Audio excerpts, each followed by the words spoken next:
सलाम अलैकुम। हमने पिछली वीडियो में अर्ज किया था कि काबिल ने बुग़्ज़ व हसद की बिना पर अपने भाई हाबील को बेदर्दी से बेजुर्म खता कत्ल कर दिया था।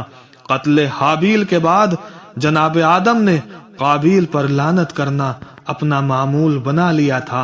यहाँ से पता चला कि जालिम पर लानत करना जनाब आदम की सुन्नत है। जनाब हाबील जिस वक्त कत्ल हुए तो उनकी बीवी हामिला थी। उनके मरने के कुछ दिन बाद जनाब हाबील के यहाँ एक फर्जंद पैदा हुआ। क्योंकि हजरत आदम जनाब हाबील को बहुत ज्यादा चाहते थे, इसलिए उनकी याद ताजा रखने के लिए उन्होंने हाबील के बेटे का नाम भी उन्हीं के नाम पर हाबील रखा।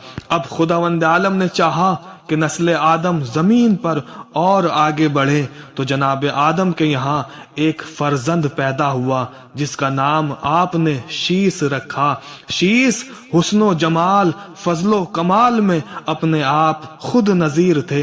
विलादत शीस के बाद जनाब आदम के यहाँ एक फर्जंद की विलादत और हुई जिसका नाम याफिस रखा गया।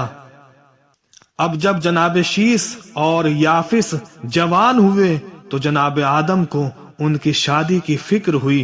तो जनाब आदम ने बारगाहे खुदावंदी में अपने बेटों की शादियों की दरख्वास्त पेश की। तो खुदावंद आलम ने इसका बंदोबस्त इस तरह फरमाया कि जुमेरात के दिन बादे असर आसमान से एक हूर को बेसूरत इंसान भेजा जिसका नाम नजला था। हजरत आदम को हुक्म दिया कि शीस का निकाह इसके साथ कर दीजिए। चुनांचे उन्होंने नजला का निकाह जनाब शीस के साथ कर दिया।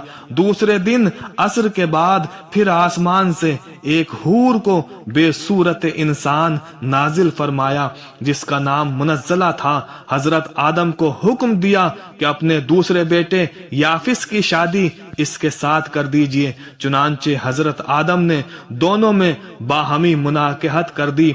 दोनों बेटों की शादियों के बाद एक के यहाँ लड़का यानी जनाब शीस के यहाँ लड़का और याफिस के यहाँ लड़की पैदा हुई। फिर इन चचाजाद यानी कजिन में शादियां हुई, जनाब शीस का बेटा और इधर याफिस की बेटी। फिर जनाब शीस के यहाँ एक लड़की और पैदा हुई जिसकी शादी हाबील के बेटे हाबील सानी के साथ हुई। इसी नहज पर तवल्लुद का सिलसिला शुरू हुआ। इसी पाक और जायज तरीके से अंबिया और मुरसलीन भी पैदा हुए और फिर सारी दुनिया की आबादी इसी तरह वजूद में आई। इसके अलावा कोई और जरिया या तरीका नस्लों के वजूद में आने का ना है और ना ही हो सकता है। अब जो भी लोग दूसरी सूरतें बयान करते हैं वो सब की सब गलत और नाकाबिल एतबार है, क्योंकि उन्होंने मासूमीन के इरशादात से तमस्सुक नहीं किया बल्कि अपनी ख्याली बुनियाद पर राय कायम की है। दुनिया को जानना चाहिए कि खुदावंद आलम जायज तरीके से तवल्लुद और तनासुल के सिलसिले को आगे बढ़ाने की ताकत रखता है, क्योंकि वो अला कुल्ले शैइन कदीर है।